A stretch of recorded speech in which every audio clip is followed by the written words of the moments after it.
জানিয়ে দেব সর্বশেষ আপডেট বাংলা সংবাদ। শুরুতেই শিরোনাম। অবশেষে শাপলা চত্বরের ঘটনায় ফেঁসে গেল হাসিনা, আন্তর্জাতিক আদালতে বিচার শুরু। সবশেষে দেখবেন আমেরিকা থেকে ডক্টর ইউনূসকে তত্ত্বাবধায়ক ঘোষণার প্রস্তাব, শেখ হাসিনাকে পদত্যাগের নির্দেশ, পিনাকি ভট্টাচার্যের প্রতিবেদন। এতক্ষণ শুনছিলেন সংবাদ শিরোনাম, এখন থাকছে বিস্তারিত।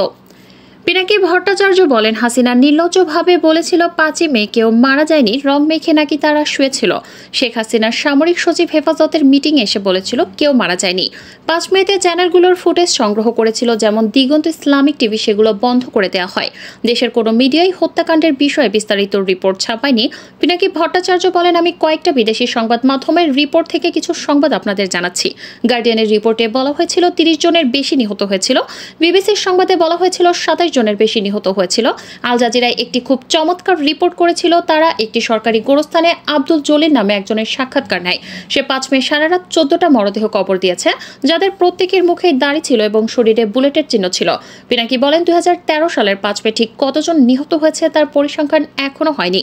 এই পরিসংখ্যান না হতে পারে সেই ব্যবস্থা করতে ফ্যাসিস্ট হাসিনা এবং তার জল্লাদ বাহিনী মানবাধিকার সংস্থা অধিকার একটি প্রাথমিক তালিকা করেছিল 61 জনের। সেই তালিকা হেফাজত ইসলামের অধিকার হস্তান্তর করেছিল। সেই তালিকা নিয়ে কাজ করার অপরাধে মানবিক নেতা আদিলুর রহমানকে গ্রেফতার করা হয়। আদিলুর রহমানকে গুম বা হত্যা করার পরিকল্পনা থাকলেও আন্তর্জাতিক মানবাধিকার সংস্থার চাপে সেই পরিকল্পনা বাস্তবায়ন করতে পারেনি হাসিনা। তবে মামলা দিয়ে ফাঁসিয়ে দিয়েছে আদিলুর রহমানকে। পিনাকি ভট্টাচার্য বলেন, আমি আজকে প্রমাণ দেব কমপক্ষে 71 জন আলেমকে 5 মে 42 লাশ হিসেবে দাফন করা হয়েছিল। কিছু লাশকে পরিচয় সহ দাফন করা হয়েছিল। আমি 71-এর ঘাতক দালাল নির্মূল কমিটি যেই হিসাবকে যদি আমলেই নেই, তাহলে তাদের হিসাব অনুযায়ী 39 জন আলেমের কবর তারা নিজেরাই আইডেন্টিফাই করেছিল। তাহলে সেই হিসাবটা আমলে নিলে মোট মৃত্যুর সংখ্যা 110 জন। আর আমি আজ হিসাব মিটিয়ে দেব। আসেন আমরা কাগজে কলমে তথ্য প্রমাণ সহ দেখি 5ই মে কতজন আলেমকে 42 লাশ হিসেবে দাফন করা হয়। হত্যার পর হত্যাকারী যে কাজটা করে তা হচ্ছে লাশ লুকায়। সে লাশ নিজেও কবর দিতে পারে, কিন্তু নিজে অসংখ্য লাশ কবর দেওয়া সম্ভব না। এই কাজ করতে গেলে শতাব্দীর পরেও সেই গণকবর আবিষ্কৃত হবে। মৃতের শরীরে থেকে থাকা বুলেট পচবে না, মাংস পচে বুলেট মাটিতে লেগে থাকবে। তখন খুব সহজেই গণকবর আর সেই কবরে শুয়ে থাকা দুর্ভাগ্যের কপালে কি ঘটেছিল সেটা বের করা সম্ভব। পিনাকি আরও বলেন, খুনিদের জন্য জল্লাদের জন্য সবচেয়ে কার্যকর পদ্ধতি হচ্ছে সেই লাশগুলোকে 42 লাশ হিসেবে আইনসঙ্গতভাবে দাফন করে ফেলা। আমরা জানি 42 মুসলিম লাশ দাফন করে আঞ্জুমান মফিদুল ইসলাম। আমরা আঞ্জুমান মফিদুল ইসলামের 42 লাশ দাফনের হিসাব দেখব আর খুঁজে দেখব কোনো মাসে অস্বাভাবিক সংখ্যার লাশ দাফন হয়েছে কিনা। আঞ্জুমান মফিদুল ইসলামের হিসাব বলছে 2013 সালে সর্বাধিক 1430টি মৃতদেহ অজ্ঞাত পরিচয় হিসেবে দাফন করা হয়। 2010 সালে এই সংখ্যা ছিল 1204 জন। 2011 সালের সংখ্যাটি ছিল 1191 জন। 2012 সালে 1247 জন। পিনাকি ভট্টাচার্য বলেন, এবার আসেন আমরা 2013 সালে প্রত্যেক মাসে 42 লাশ দাফনের হিসাব দেখি।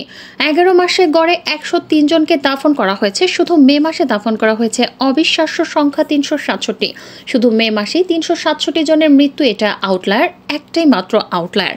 পিনাকি বলেন, হাসিনা তোমার বুদ্ধি এতই যে তুমি লাশ গুম করবা, মাটি খুঁড়ে আমরা আমাদের ভাইয়ের মৃতদেহ বের করব। যে লাশ তুমি গুম করেছ সেই খুনের দায় তোমার বিচার হবে। 5 মে কমপক্ষে 71 জন শহীদকে আঞ্জুমান মফিদুল ইসলামের মাধ্যমে দাফন করা হয়েছে। অকাট্য প্রমাণ দিলাম, দুনিয়ার কেউ নেই যে আমার এই হিসাবকে চ্যালেঞ্জ জানাতে পারে। পিনাকি ভট্টাচার্য বলেন, প্রত্যেক ফোঁটা রক্তের বদলা দেয়া হবে। হাসিনা আর তোমার বাহিনী তৈরি থাকো। আমাদের ভাইরা আসবো, ওরা শহীদ, ওরা মরেনি, ওরা মৃত্যুজয়ী। 5 মে এর নাম না জানা অসংখ্য শহীদের নাম একদিন জানাবো। তাদের পরিবার প্রিয়জনের কবর খুঁজে পাবে। সেই দিন আমাদের সকল অক্ষমতার লজ্জা থেকে, গ্লানি থেকে আমরা মুক্ত হব। পিনাকি ভট্টাচার্য বলেন, হাসিনার বিকল্প দেখানোর তথ্য দিয়ে বিএনপিকে বেশ কোণঠাসা করে রাখছে। কিন্তু প্রফেসর ইউনূসের সামনে হাসিনা ধূলিকণার মতো তুচ্ছ, তাই হাসিনার এত আক্রোশ। হাসিনার সবচেয়ে বড় ভয় প্রফেসর ইউনূসকে নিয়ে। তিনি উচ্চশিক্ষিত, নোবেল বিজয়ী, সারা পৃথিবীতে সমাদৃত, বাংলাদেশের মানুষও তাকে পছন্দ করে। প্রফেসর ইউনূসকে নিয়ে হাসিনা তাল হারিয়ে ফেলেছে। কাঁঠাল রানী হাসিনা জানে তার দলের লোকেরা ডক্টর ইউনূস রাষ্ট্রপ্রধান হলে খুশি হয়। এর আগে গ্রামীণফোনের বিজ্ঞাপন প্রচার বন্ধ করে দেয় হাসিনা এবং কলড্রপের অভিযোগ এনে সিম বিক্রি বন্ধ করে দেয় সরকার।